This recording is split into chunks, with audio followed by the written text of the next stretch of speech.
salah satu di antara fungsi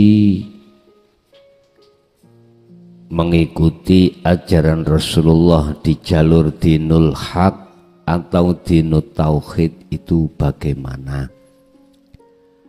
Apa fungsinya, faedah manfaatnya ketika saat manusia itu mengikuti ajaran Rasulullah di jalur dinul haq itu apa? Ini nanti kami terangkan dan kita bahas di dalam surah Al-Hadid, surat yang ke-57 ayat 9. Banyak juga di dalam surah Al-Baqarah juga Allah menyebutkan ayat 256. Tapi kita lebih fokus nanti di dalam surat Al-Hadid ayat 9 ikut dos pundi. Bapak Ibu hadirin jamaah rahimakumullah. Gusti Allah memberikan mata itu tidak hanya di jasad yang disebut ainul basyariyah, tetapi Allah juga memberikan mata yang berkenaan dengan ruhaniyah yang disebut ainul basirah. Fungsi di antara dua mata ini hampir sama, cuman tidak sama. Basyariyah, mata ini untuk melihat apa yang tertampil yang bersifatkan makhluk. Mata dohir ini untuk melihat wujude makhluk sing diwujudno, sing wujud yaiku Allah Subhanahu wa ta'ala. Tapi juga harus ingat ruhaniyah kita itu juga Allah kasih mata yang disebut ainul basirah. Ini tidak boleh untuk melihat selain Allah, itu makhluk. Tidak boleh ainul basirah iku bersaksi selain Allah, nggak boleh. Nggak boleh mata hati sampean iku beriman terhadap selain Allah.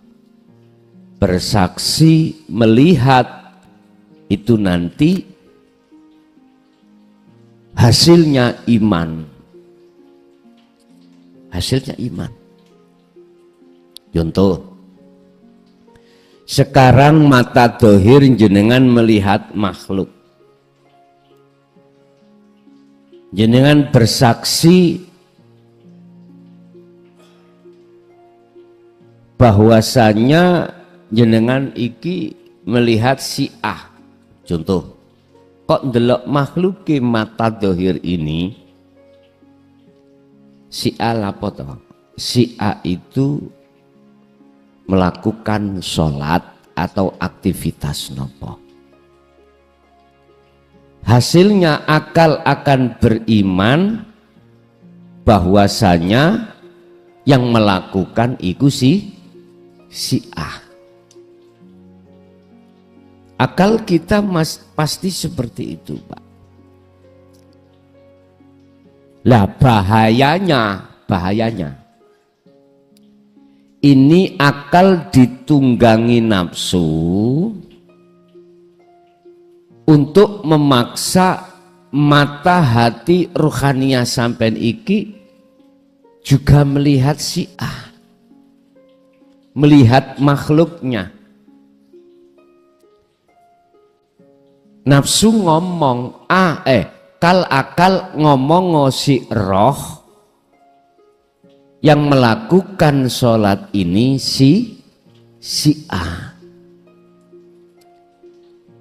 Terus basiroh jenengan, mata basiroh, mata hati jenengan ini kok melihat si A-nya pasti terpengaruh.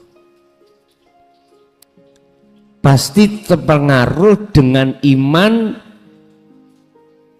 yang diletupkan oleh nafsu terhadap akal supaya ruh sampean kali kula iku beriman ujungi pada si A yang bisa melakukan.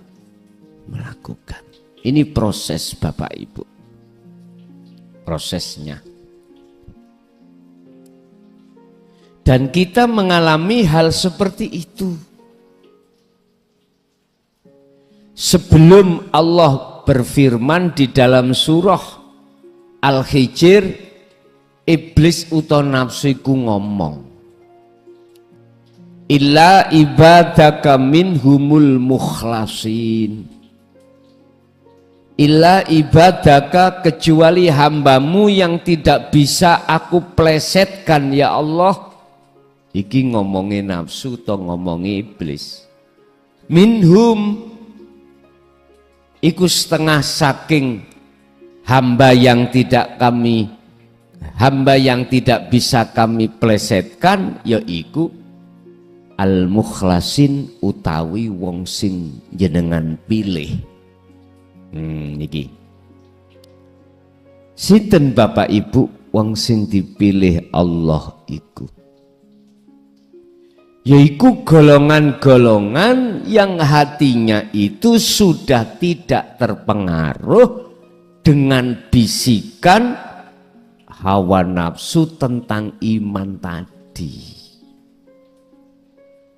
Lah kita sebelum masuk di situ ngalami Pak, golongan manusia ahli hijab atau golongan kita sebagai orang yang masih beriman terhadap selain Allah disebabkan karena basiroh kita, mata hati kita memandang terhadap makhluknya, mestinya ruhaniyah matanya ini memandang terhadap subjek atau siapa sebenarnya yang berperan. Itulah Allah Subhanahu wa Ta'ala. Kan sudah dibahas, sudah dikokohkan baik di dalam Al-Quran maupun As-Sunnah bahwasanya makhluk semuanya itu tidak punya daya upaya apapun untuk melakukan, bisa melakukan seperti si A. La haula wala quwata illa billahil aliyil azim. Makhluk siapapun termasuk kita sebagai manusia tidak punya daya upaya apapun untuk melakukan apapun,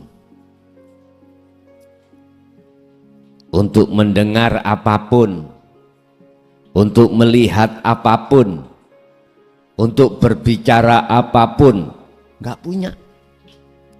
Wala kuwata juga tidak punya kekuatan akan hal itu, nggak punya. Saya kira umat Islam semuanya sudah paham.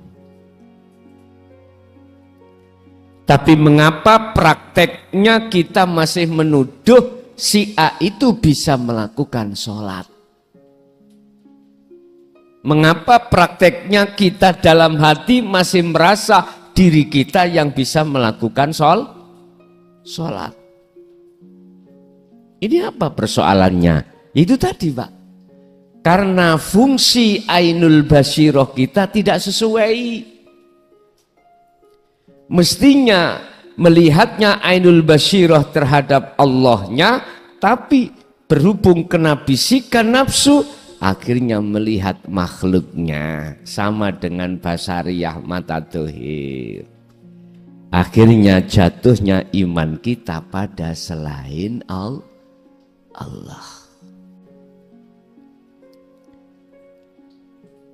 Allahu khalaqakum wa ma ta'malun. Jelas kita mengakui kalau kita makhluk itu yang menciptakan Allah, kita diciptakan Allah. Wa ma ta'malun, dan apapun yang berkenaan dengan ciptaannya, termasuk baik ucapan, penglihatan, gerakan, pendengaran, wa ma ta'malun, itu semua sumbernya dari Allah.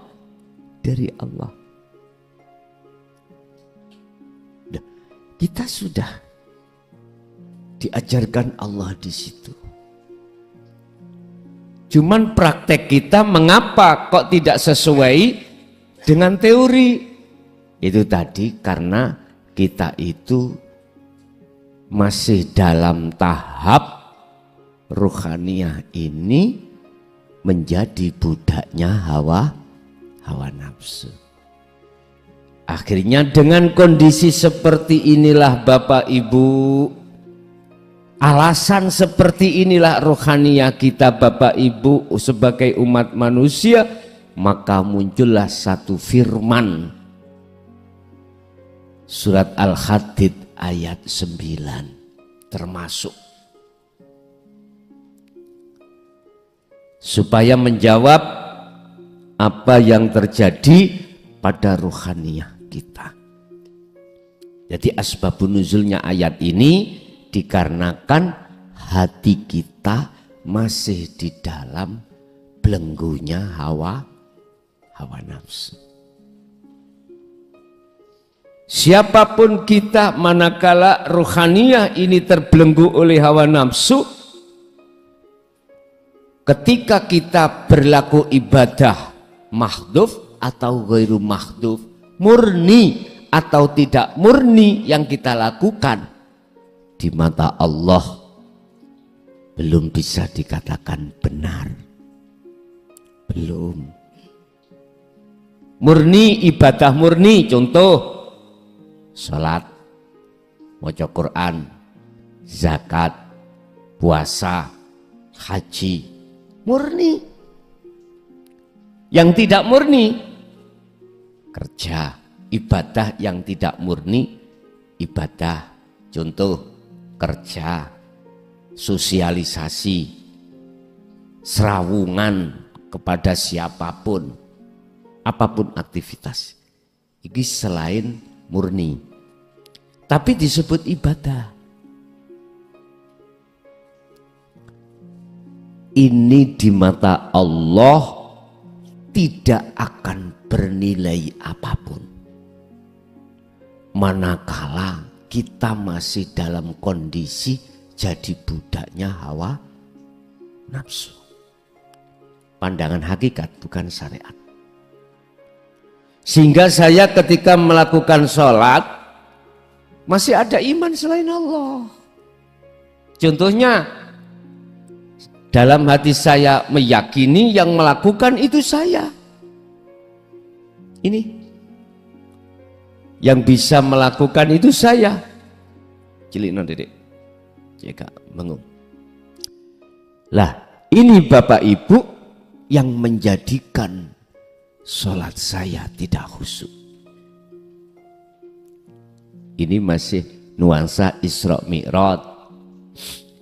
Mengapa Rasulullah membawa oleh-oleh iku kok yo sholat, kok tidak wahyu piye carane ning dunya iki cepet sugih, kok gak ngoten, kok ngomong masalah sholat atau ibadah yang murni selain sholat, kok gak selain sholat apa? Karena ini sholat wahyu berkenaan langsung nyembahe si kawula terhadap Gusti pen pener. Ngaten niki karepe. Hafidu ala sholawah was sholatil wusta wa qumu lillahi qanitin. Wa qala aidan qad aflahal mu'minuna alladzina hum fi sholatihim khashi'un. Ini masih ada kaitannya dengan supaya hamba itu ketika menyembah pada Allah betul-betul imannya tidak selain Allah. Lah ngibadah ingkang disebut sebagai ibadah sing bener, sing nyembah iku ketemu dengan sapa sing disembah. Syariat ilmuni, thariqah salat thariqai. Ilmuni salat iku syariat, nama salat iku berarti thariqah, hakikate tujuan. Tujuannya kita salat apa? Nyembah Allah. Lah ngoten nggih. Bahasa zahiriyah pun bener Pak. Sesuai dengan Isra-nya Rasulullah. Dari masjid ke masjid syariatnya sudah benar. Jasmani. Mi'rajnya kita yang keliru. Kan kita sudah ngomong. Ini wajah wajhiyah. Sesungguhnya ku hadapkan wajah ruhku pada wajah Allah. Berhubung kita masih diproses durung kenal wajah dewe, durung kenal wajah Allah, akhirnya sing metu iku wajah pasar, wajah sawah, wajah bojo, wajah anak. Apa ae ngono? Wis tergantung kerjaan kita. Nek kita maklar kambing ya wajah kambing. Wis kari ndelok wajahe apa? Lah, ini proses kita, Pak. Semua manusia nggak perlu kita salahkan. Cuman saya katakan ini proses lekas sudahi. Ngaten lho. Lekas sudahi. Nek nyembah nang Allah kuwi secara zahir syariat sudah benar. Cuman kita ketika menyembah rohania ini yang perlu ditandani. Syariat wis ditandani lah apa kula dandani syariat. Wis kecili, mulai sejak kecil kita itu sudah ditandani syariat. Kita di TK sudah ditandani syariat sholati. Masuk ke ibtidak ditandani sholati. Syariate. SMP, SMA sama. Bahkan kadang-kadang sudah sampai perguruan tinggi ditandani maneh syariate. Artinya umpama ngomong sholat mulai dari sejak kecil kita TK podo syariate sing diterangno sebab masalah sholat iku podo. Wong Islam nek sholat ngadep wong ulun ojo ngadep luwes itu. Cuman sayang sedikit ora diajarke sholat waktu ruhaniyah iki kemana. Makanya kula wis ora dandan-dandan nerangke masalah babakan sarengat mboten.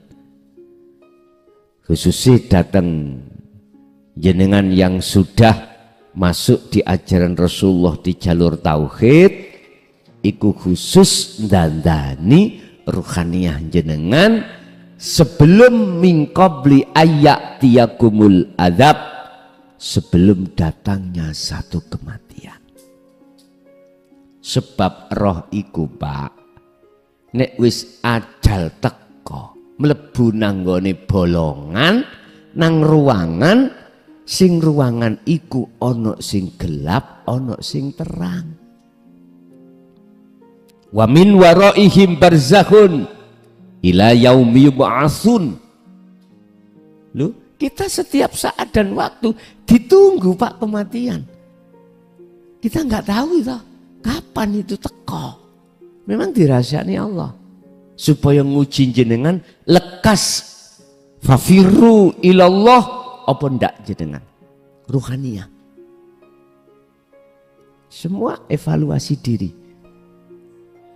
Saya tidak ada hak untuk mengajak jenengan. Enggak. Saya punya tugas saya, inilakum minhu nadhirum mubin. Saya hanya diperintahkan Allah nyanjangake datang jenengan. Mboten ngejak. Mboten wani kalau ngejak. Karena tugas saya nadhir untuk menyampaikan, menasehati perkara-perkara keadaan rohaniah kita. Keadaan rohaniah kita. Akhirnya bagaimana? Kalau kita bersikekeh terus untuk tidak mengindahkan seruan Allah ini, apa yang terjadi? Kegelapan, Pak. Ning dunia sudah kelihatan. Rohaniah kita gelap pada Allah. Kok umpama terang, Pak? Sholat mesti khusyuk, mesti ketemu Allah. Mboten nih. Awak dhewe ketemu hikmah wajah sinten? Tergantung.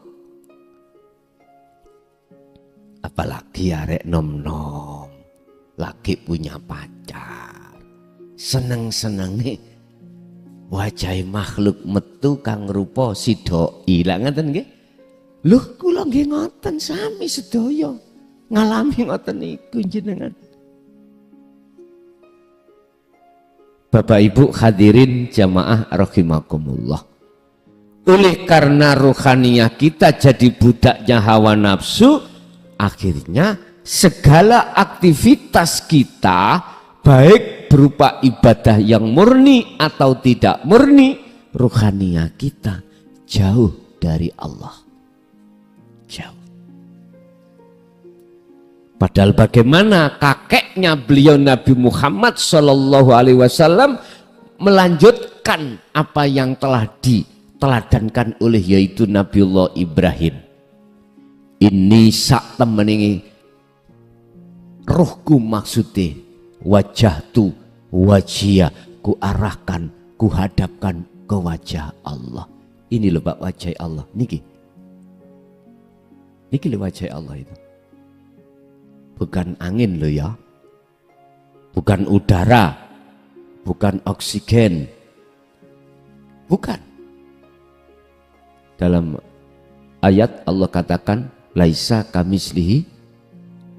Jangan dilihat dengan mata dohir Pak, gak kena. Sampai nek ningali mata dohir ya ketok mejone, ketok ngumbene, ketok wujudi makhluk. Dengan ainul basirah. Lah ainul basirah itu akan berfungsi bisa melihat manakala jenengan kali kula ngikuti Kanjeng Nabi. Mengikuti ajaran Kanjeng Nabi khusus di jalur dinu tauhid pun. Mboten jalur syariat. Jalur syariat itu jasas Pak. Yang ada kaitannya dengan hablum minan nas. Itu jalur syariat. Lah jalur hakikat rohaniah. Wadai yaitu dinu tauhid, agama yang mengesahkan pada Tuhan, pada Allah. Berkenaan dengan hal ini Allah tuangkan di dalam surah Al-Hadid ayat 9. Monggo kita cermati ayat tersebut. Huwa utawi Allah iku bahasa Islam. Huwa itu menyimpan sesuatu sebagai sing berperan. Maka nih kalau bahasa nahwu dhamire huwa Allah marji'i. Utawi Allah alladzi sifate yunazzilu kang nurunake sapa ladzi sapa Allah. Allah siapa? Allah ada 4 tahap cara pengenalan. Nama, sifat, zat, aku. La ilaha illallah, la ilaha illa huwa, la ilaha illa anta, la ilaha illa ana. Syariat, thariqat, hakikat, ma'rifat. Kita umat Islam khususnya paling bawahnya ya, golongan yang bawahnya paling mentok iku nak thariqah. La ilaha illa huwa. Iya, la ilaha illa huwa. Huwa iku apa to, Pak? Dia. Dia. La ilaha illallah. Iki nggone syariah. Dikiri jahri.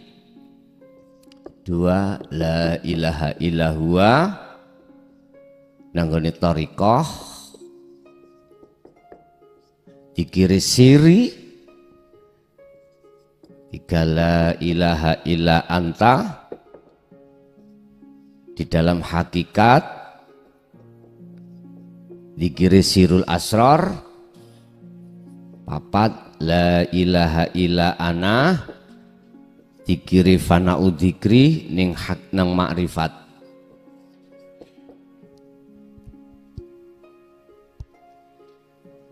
Hakikat makrifat iku ruh, syariat thariqat iku jasad. Niki pendidikane. Simple nggih, simple. Umat Islam khususnya paling mentok iku di tahapan thariqah.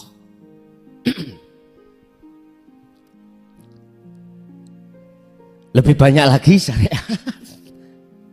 Kenali Allah nama. Munggah ning thariqat sifat lumayan. Munggah ning hakikat anta, kamu berarti dekat. Berarti ini sudah di hakikat. Tinggal naik satu langkah. Bapak Ibu hadirin jamaah rahimakumullah. Huwa utawi dia. Dia Allah maksudnya tergantung. Jenengan kalau masih ada di syariat berarti Allah nama. Ning thariqah sifat, hakikat ning zat. Makrifat ana aku. Udah. Tergantung jenengan maknani dari mana ayat ini. Iku alladzi kang utawa sifate yunazzilu kang nurunake sapa ladzi ala abdihi ing atase kawulane alladzi. Alladzi boleh sampean maknani nang gone anta zat. Boleh sampean maknani substansinya laisa kamisli sayun ana.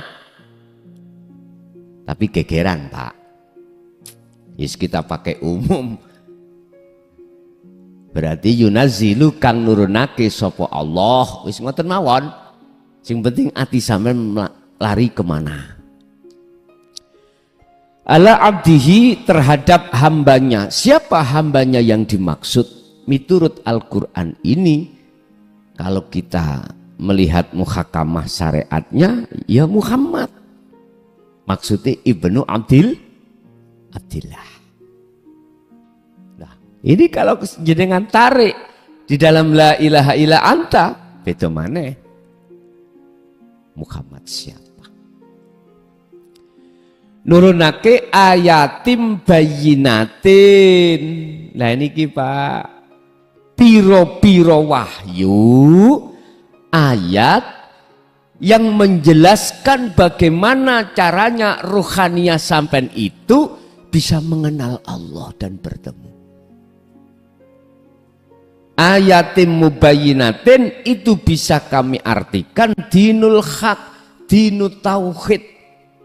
Petunjuk-petunjuk ilmu di dalam ajaran tauhid itulah Anda amaliyahkan untuk menuju dan bertemu Allah. Yang setiap Jum'ah Legi, malam Sabtu kita bahas. Itu termasuk isi di dalam ayati mubayyinat. Ini kalau kita bicara dasar, berarti suk Ramadan. Bulan Maret Pak nggih. bulan Maret tanggal 9 sudah saya tetapkan untuk kita mulai. Habis asar kita ngaji Ihya, habis taraweh kita langsung membahas tentang dasar tauhid. Jenengan silakan bermukim monggo, ora eneng syaratin napa-napa. Nek jenengan kongang atau senggang waktunya, monggo jenengan bermukim di sana. Paling tidak sampai paling lama lah 15 hari 15 malam. Khusus nanti kami akan membahas tentang dasar tauhid dan kitab Ihya mengke. Kula ngajine Ihya nggih mboten kodok nang pondok, Pak. Pondok ya gak mari 3 tahun niku. Jadi bab di jilid pertama bab apa kita langsung membahas makhlus syahidnya, substansinya. Jadi maknani ya kayak pondok ya iso 3 tahun bareng. Yes, itu nanti kita bahas semaksimal mungkin. Jenengan nek repot bisa tidak mengikuti bermukim lewat rumah karena langsung saya live Pak niku. Saya live. Nanti habis asar mungkin sekitar jam 4:30 atau dimulai jam 4 nanti lihat keadaan mawon. Nggih.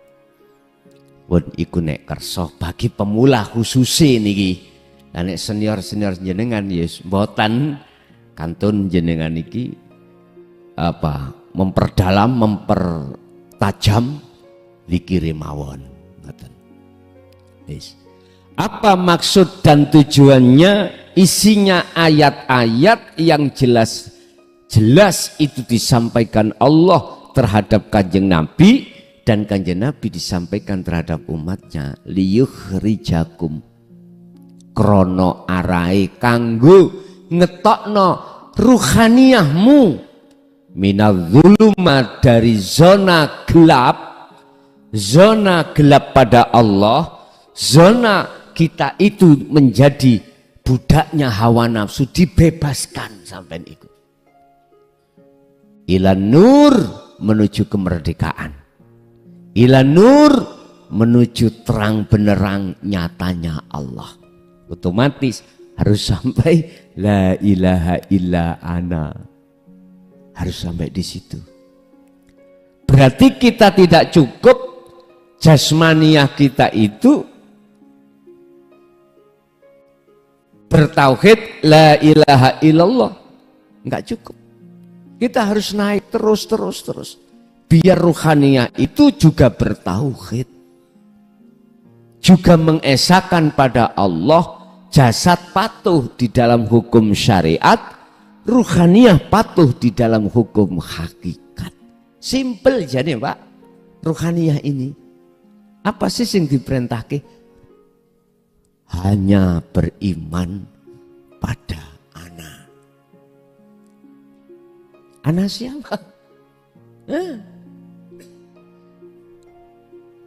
Allah ini loh bahasa syariatnya.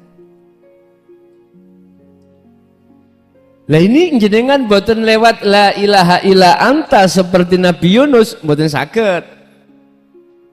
Harus lewat anta dulu di hakikat. Di dalam hakikat yaitu ayatim mubayyinat. Banyak ayat-ayat yang terkandung di situ yang harus kita pahami. Dengan begitu jenengan berlaku kholwat akhirnya bisa sampai ke ana. Lho ngaten niku. Cara simple ngoten. Liyukhrijakum minadz-dzulumati ilan nur. Tujuan ajaran Rasulullah di jalur dinut tauhid adalah untuk membebaskan ruhaniyah sampean kali kula yang selama ini masih jadi budaknya hawa nafsu sebab terjajah. Ben merdeka wah. Ben terlepas dari pengaruh hawa nafsu. Sebab hawa nafsu iku mempengaruhi dengan hukum dohir.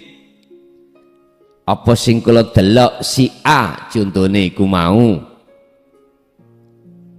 melakukan pekerjaan sholat atau kerja. Mata kita melihat si awak. Alladzi yuwaswisu fi sudurin nas. Nafsu menggunakan hal itu untuk membisikkan di dalam dada Anda supaya beriman, supaya beriman dan melihat makhluknya yang bisa melakukan. Dengan begitu akhirnya kita ruh beriman yang melakukan adalah si A. Lagi sebetulnya nafsu miso-miso Pak terhadap gua. Dituduhno rahasiane ya niki. Jadi innahu lakum aduwwum mubin. Sesungguhnya nafsu itu musuhmu yang nyata, caranya sampai dilumpuhkan lewat iki mau. Hubus syahawah, pandangan-pandangan terhadap makhluk. Sebetulnya nafsu itu iblis itu muring-muring terhadapku ketika tak duduno cara nafsu menggelincirkan jenengan kali. Aslinya muring-muring. Mboten trima. Bentuke mboten trima. Dodol ning atiku supaya aku merasa aku sing nyampekno. Agite sampean tok ngono ah. Kula nggih nemen. Mboten trimane nafsu iblis ikut terhadap diriku, ditanamkanlah ada rasa dipaksa saya untuk mengakui kalau yang menyampaikan itu saya makhluk. Subhanallah. Makanya kita harus tetap waspada. Nek dipikir opo luwih berat pendai, bukan pendaki loh nggih. Pendai daripada samiin. Lebih berat ulama daripada umat. Wonten mriku. Makanya umpama kula kengken milih, mending saya itu milih kados jenengan, dan atau mending saya tidak berbicara, ngeramut rohani aku dhewe ning omah gak gembul menungso malah enak. Tapi nggak iso Pak, nggak bisa Pak. Karena saya tidak ditugaskan untuk menyampaikan hal ini, maka harus kusampaikan. Sekalipun walau karihal musyrikun. Terus Allah ayat, walaupun Muhammad kau dicaci oleh umatmu, tetap harus kau sampaikan. Dan ini tidak hanya terhadap Kanjeng Nabi Muhammad saja, seluruh Rasul sebelumnya itu juga begitu. Wajib menyampaikan. Wa ma arsalna min qablika mir rasulin illa nuhi ilaihi annahu la ilaha illa ana fa'budun. Gini Pak. Paling berat. Tapi tetap harus disampaikan. Resiko apa wae, apapun. Walau karihal musyrikun. Walaupun itu kaum Muhammad dicaci oleh umatmu, tetap itu harus kau sampaikan. Aku tidak akan mengutus utusan sebelum kamu Muhammad, kata Allah, kecuali wajib membawa inti dari wahyuku, yaitu la ilaha illa ana, untuk disampaikan dan dipahamkan. Al-Anbiya 25. Ngeten kok jarine ono sing berkata Kanjeng Nabi tidak membahas tentang hakikat makrifat. Kula nggih kadang nggih tidak bisa berpikir, Pak. Kadang-kadang dasku kula tak bentukno tembok ae. Mosok sih aku sing gendeng apa tah memang gak sambung? Dan nek Rasulullah gak nyampe mengapa muncul surat Al-Anbiya 25? Iki dikei pajangan apa piye? Nek Kanjeng Nabi ku mau mengkorupsi, gak mungkin muncul lah, ngoten sih. Banyak ayat-ayat yang membahas tentang tauhid, Pak. Banyak sekali. Lah terus prosesnya bagaimana ayati mubayyinatin itu mengeluarkan kegelapan menuju terang benderang, membebaskan ruhaniyah jenengan dari belenggunya hawa nafsu untuk menjadi kemerdekaan merdeka. Itu bagaimana? Yang tadinya menjadi budaknya nafsu akhirnya menjadi budaknya Allah. Prosesnya bagaimana, Pak? Bapak Ibu hadirin jamaah rahimakumullah, dengan ilmu yang kita dapatkan dari tabi'ina sholihin di jalur tauhid, di situ ada dua golongan, Pak. Menurut surat Al-Hijr ayat berapa itu? Terakhir sampai 99, 92 sampai 99. Ada dua golongan saat itu disampaikan oleh para rasul. Kalau sekarang diteruskan oleh tabi'ina sholihin. Niku. Ada dua golongan. Di situ dikatakan ada yang menerima, ada yang menolak.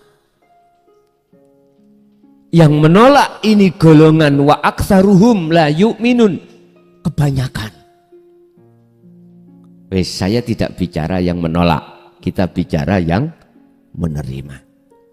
Ketika itu kita terima, dalam hati sampean mesti ono kesadaran.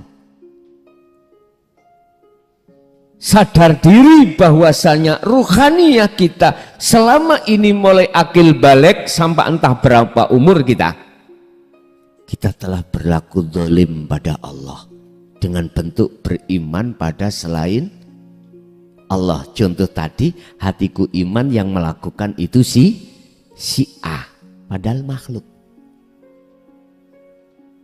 Sama air ini, saya haus, minum, hilanglah haus itu.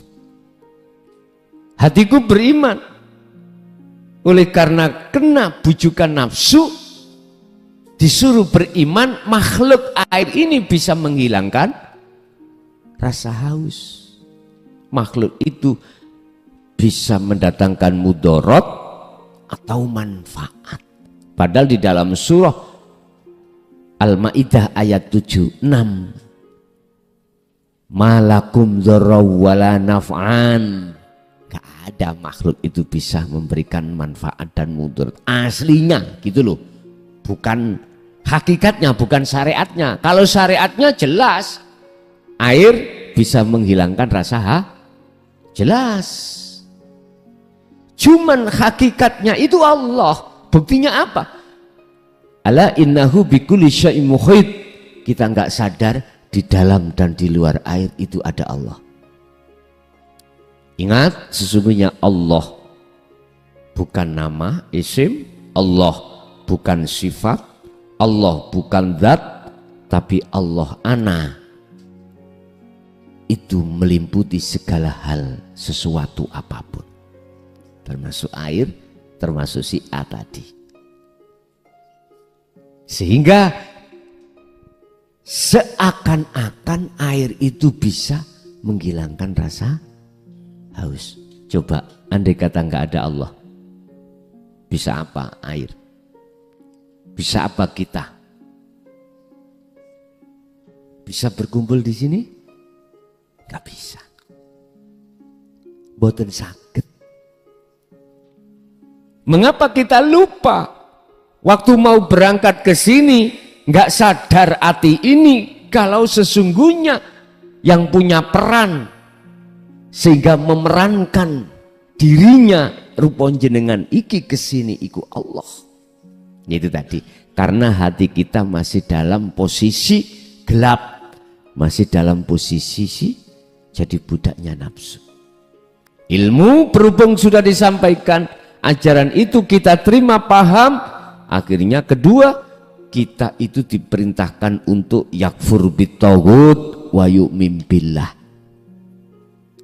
Lewat kholwat, lewat uzlah, kita dibimbing cara kholwat uzlah yang benar oleh tabi'ina sholihin. akhirnya kita lakukan. Yakfur, ninggalkan hati iman selain Allah, wa yu'min billah, maka jatuhnya iman hanya padanya. Wa man kana yarju liqa Allah fa inna ajalallah la'at. Barang siapa dalam hatinya ada keinginan untuk merubah zona hatinya untuk keluar dari belenggunya nafsu, kemudian bertemu Allah, maka Allah akan menolong. Fa inna ajalallah, Allah berjanji akan menolongmu.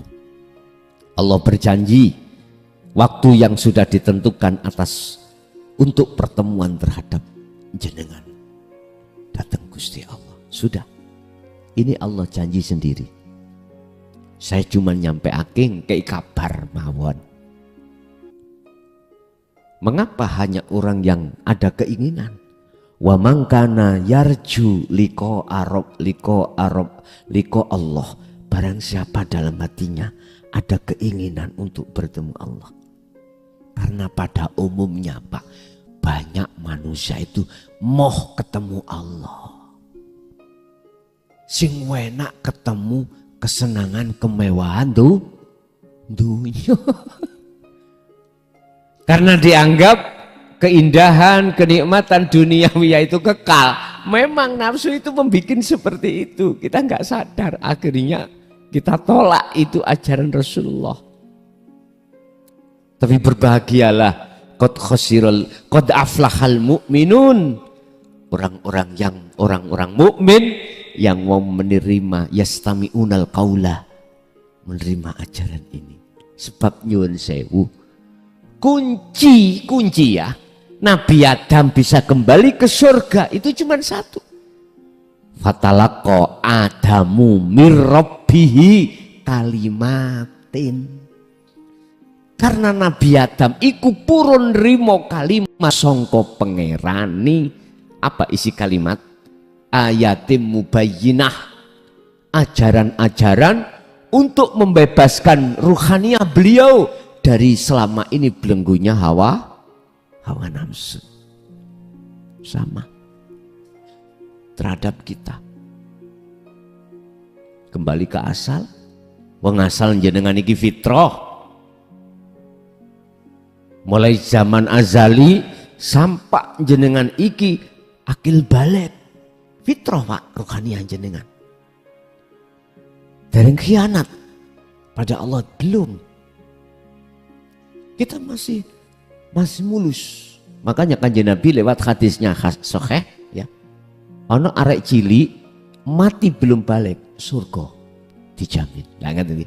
Kullu mauludin yuladu alal fitrah. Sebabnya hatinya ruhaniah belum kecampuran babakan sing dikai hawa nafsu untuk menggelincirkan hati. Ini tapi mbok akil balik lah iki mulai wis. Sing wedok seneng arek lanang, sing arek lanang seneng arek wedok.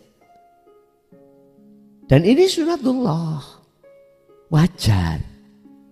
Cuman kita pertanyaannya adalah mau tidak sebelum meninggalkan dunia ini kita kembali kepada Allah melakukan mutu qoblal maut. Matilah dulu sebelum datangnya satu kematian. Artinya Bapak, Ibu, gelem nggak kita menanggalkan najis-najis hati? Sebab ya niki sing gandoli tatkala jenengan nazak. Wangel, kegandolan. Biye bojoku sik enak. Anakku sik cilik-cilik. Daunyo gandoli. Tapi jikalau ini sudah jenengan tanggalkan, perkara sing najis yang disebut al-aghyar, cara Ibnu Athaillah mengatakan al-aghyar. Apa sih al-aghyar? Perkara-perkara yang bersifatkan duniawiyah makhluk. Ikilah al-aghyar sing metengno ati. Nek wis disisihne ya sudah, jenengan disebut wong bebas. Itulah proses jenengan suluk ketika suluk nuju wusul datang Allah dengan bermodal dinu tauhid akan benar. Suluk jenengan benar. Karena jenengan iki menerima dinu tauhid. Sehingga robitoh sampai ikut tidak terhadap makhluk.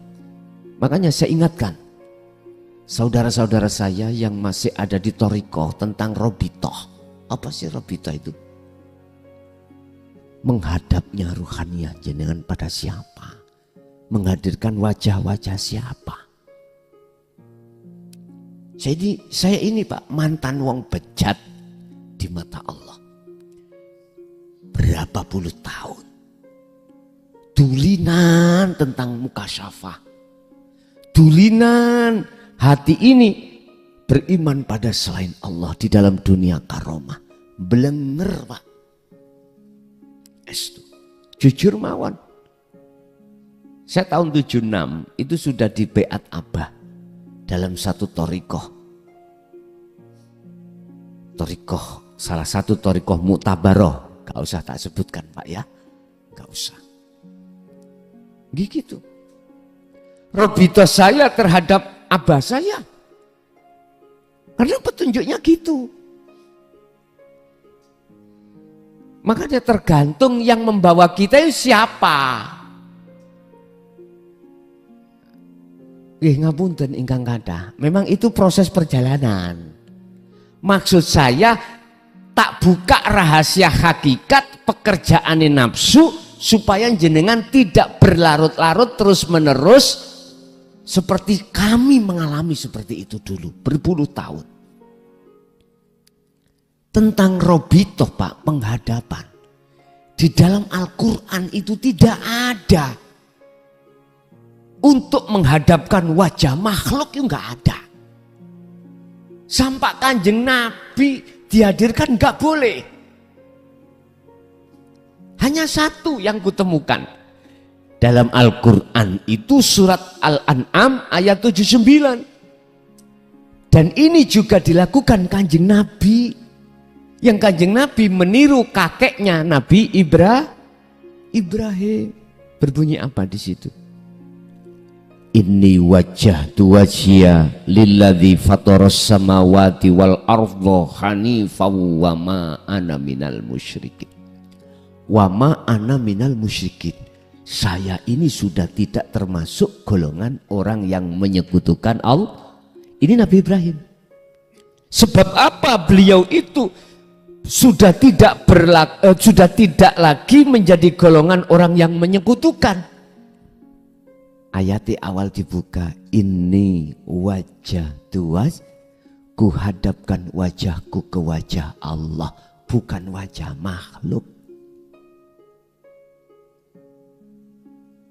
Saya tegaskan seperti ini supaya jenengan ini cek mboten ngadep makhluk sekalipun secara keterangan di dalam la ilaha illallah dan la ilaha illallah huwa iku mengatakan aku iki sebagai penyambungmu sampai ke Kanjeng Nabi singgup pada Allah.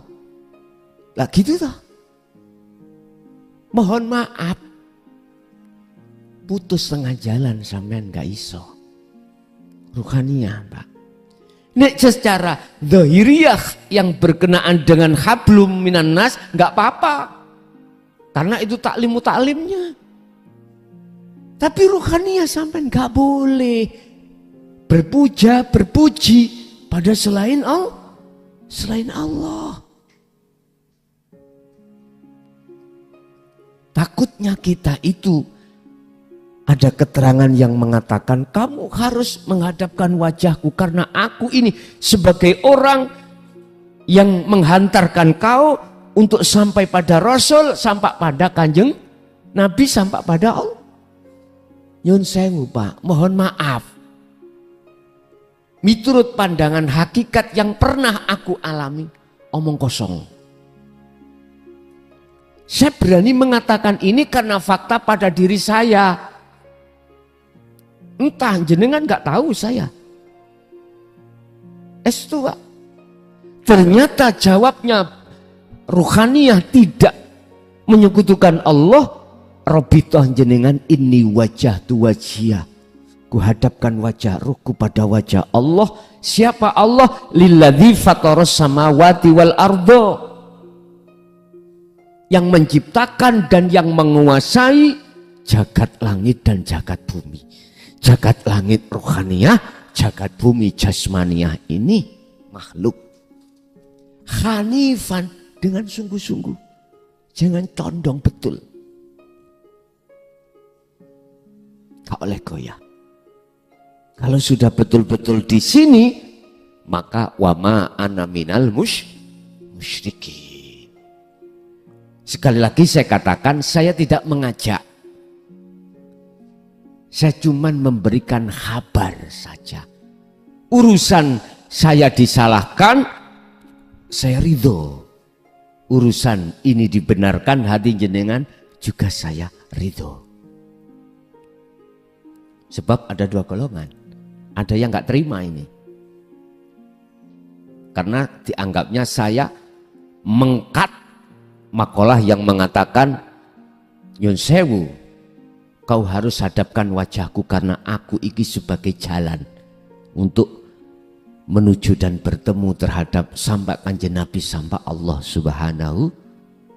Yun sewu Pak, otomatis iki takholi toh. Takholi apa? Sing ngaku makhluke.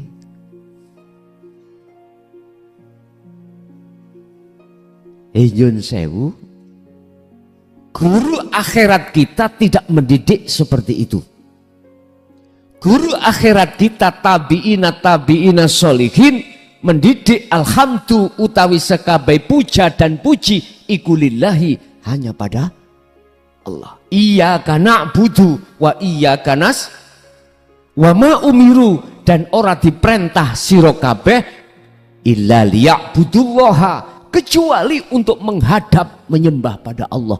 Tidak boleh menyembah memuji pada makhluk. Bila mana ada seseorang yang mengatakan kau harus mujonang aku, mohon maaf, setahu saya guru akhirat kita itu tidak seperti itu. Nggih ngapunten ingkang kathah, bila mana ini besebangan. Tapi ketahuilah, saya tidak punya niat apa-apa. Saya cuma menyampaikan apa yang harus kami sampaikan. Yang jelas lewat ayatim mubayyinah, ajaran dinut tauhid itu liyuh rijakum minadz-zulumati ilan nur, untuk mengeluarkan zona ruhaniyah kita yang gelap, menjadi budaknya hawa nafsu, menjadi belenggunya hawa nafsu, ilan nur, sampai ke makrifat. Allahnya sampai terang benerang nyata, jengleh-jengleh. Apa? Jelas tur jelas, hakul mubin. Saya nggak punya niat apa-apa. Nanti manfaatnya kembali kepada jenengan piyambak. Jikalau jenengan estu mengikuti Rasulullah di situ. Wa innallaha lan sak temeni Gusti Allah bikum kelawan sira kabeh iku laraufur rahim. Yepti nyun sewu Pak, kasih sayangnya luar biasa. Artinya apa? Gak pisan pindo Allah nyampeake yang Allah bertajali terhadap Muhammad, menyampaikan terhadap umat. Gak pisan pindo. Setiap saat dan waktu itu Allah sampaikan. Yang Allah bertajali terhadap Muhammad, sehingga Muhammad disuruh ngomong inni lakum minhu nadhirum mubin. Makhluki ngomong Muhammad, aku iki cuman sebatas menyampaikan aja yang Allah bertajali padaku. Sebetulnya itu adalah sifat Allah. Semuanya yang menyampaikan itu. Bentuk sifat Raufur Rahim. Nah, disinilah Pak. Tapi ya mohon maaf. Mesti Gusti Allah iku ono batas pegel. Ngerti pegel? Suatu saat Allah pegel. Capek. Mohon maaf, bahasa syariat itu dikatakan capek, nih bahasa hakikat mboten enten Gusti Allah capek. Ngeten. Mang Allah bertajali lewat makhluknya Muhammad manusia. Nanti Allah akan bertajali lewat Muhammad makhluk malaikat. Wis, kalau berbentuk malaikat makhluk nyuwun sewu, mboten ngandani kaya ngeten iki mboten. Apa? Wa ahlaknahum, tapi wa anjainahu ma'ahu, dihabiskan kita, habis. Mudah toh Pak Allah menghabiskan hambanya? Mudah sekali. Gak usah menunggu tahunan, mboten usah. Gak usah nunggu jam-jaman, bisa per detik langsung kelenger sedaya saged Allah itu. Mungkin jenengan ingat kejadian-kejadian tsunami. Iku Allah pegel bahasa syariat. Wis bolak-balik dikowandani. Kita masih bersikukuh wa minhum haqqat minadz dhalalah. Kita masih bersikukuh ngikuti bisikan nafsu. Akhirnya cara Allah menghapus dari peta. Kita dihapus dari peta. Bisa lewat tsunami, bisa lewat gempa, bisa lewat hujan batu dengan bentuk gunung dibledoske watune ngerutui kita semuanya. Gampang toh Pak bagi Allah ngoten niki? Gampang tok. Karena walillahil masyriq wal maghrib. Makhluk semua mulai jagat timur sampai jagat barat Allah yang menguasai. Oleh sebab itu iki Gusti Allah masih la Raufur Rahim. Zaman Allah masih berkasih sayang terhadap kita. Sifat welas asih sik kelihatan. Jenengan diilingno. Kita semuanya diingatkan semuanya oleh Allah. Sekarang tidak dilihatkan lewat manusia, alam. Kita macam-macam Gusti Allah cara untuk mengingatkannya. Jadi salah satu di antara fungsi dan tujuan Dinut Tauhid ayati mubayyinah disampaikan adalah untuk membebaskan ruhaniyah kita yang gelap gulita menuju terang benerang. Allahu waliyul ladina amanu yukhrijuhum minadh-dhulumati ilan nur. Siapa di antara jenengan yang ruhaniyahnya itu hanya beriman hanya pada Allah, beriman menjadikan Allah sebagai imamnya atau pemimpinnya, maka apa yang terjadi? Asalnya hati kita gelap dijadikan hati yang terang benderang. Inilah golongan kanan ketika idza jaa ajaluhum datang, mesti ruhaniyah itu masuk bolongan atau lubangan alam sing kekal, yaitu alam sing terang. Kok umpomo Pak, umpomo ya jenengan tahu mati wis tak gak kira jenengan maksiat nang Allah. Baik secara jasmani luwe-luwe ruhani gak kira wis gak usah mati ya lah. Manakala apa di golongan kiri alam barzah wong-wong krungu jerite wong sing ana golongan kiri gak kira sampean iki ngutamakno kesenangan dunya, gak kira ngibadah terus gak mari. Sing tak maksud ngibadah iku nemui Allah terus. Kok umpama jenengan iki dirungokno telinga iki, diwasno meripat iki bisa nyawang di dalam alam barzah sing golongan kiwa peteng iku sampean gak mungkin Pak sibuk ngerasani wong, sibuk menghasut wong, sibuk jenengan riya, sibuk takabur, sibuk jenengan iki ati bersukaria pada kesenangan dunia boten enten. Langsung ikut tinggalkan semuanya rohaniah, hati sampean tetap setiap napas dan detik berzikir pada Allah. Ada Pak makalah yang mengatakan seperti itu. Sehingga kalau boleh saya katakan, ketika jenengan itu betul-betul sudah menerima dan mengamalkan dengan fastaqomu terus menerus di jalur dinul haq, maka Syekh Ibnu Athaillah mengatakan husnul a'mali nataiju husnil akhwal min qalbin zahidin.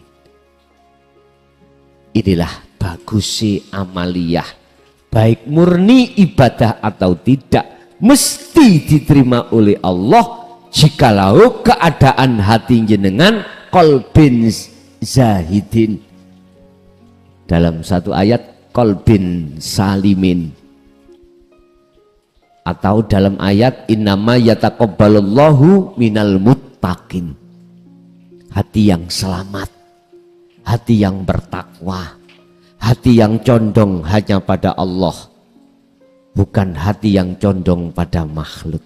Inilah ibadah-ibadah yang Allah terima adalah ibadah yang bersumber dari hati yang bertakwa pada Allah. Bertakwa maksudnya patuh terhadap Allah. Apa? Perintah Allah, anik butullaha, hati selalu menyembah bertemu Allah. Wastanibu taghut, hati meninggalkan iman selain Allah. Inilah tugasnya ruhaninya. Urusan jasmaniah sampai kali kalau beraktivitas apapun, ibadah murni atau tidak terserah. Sing penting ruhaninya, hanya menyembah padanya. Wa ma khalaqtul jinna wal insa illa liya'budu. Pun inilah yang dijawab oleh Allah di dalam surat Al-Mu'minun ayat 1 dan 2. Bejo banget wong sing atine iku wis makrifat datang Allah. Pun bejo banget. Khasyi'un, dikatakan khasyi'un di situ. Qad aflahal mu'minuna alladzina hum fi sholatihim khasyi'un. Bapak Ibu hadirin jamaah rahimakumullah, itulah diantara beberapa fungsi terkait masalah dinut tauhid itu disampaikan di tengah umat.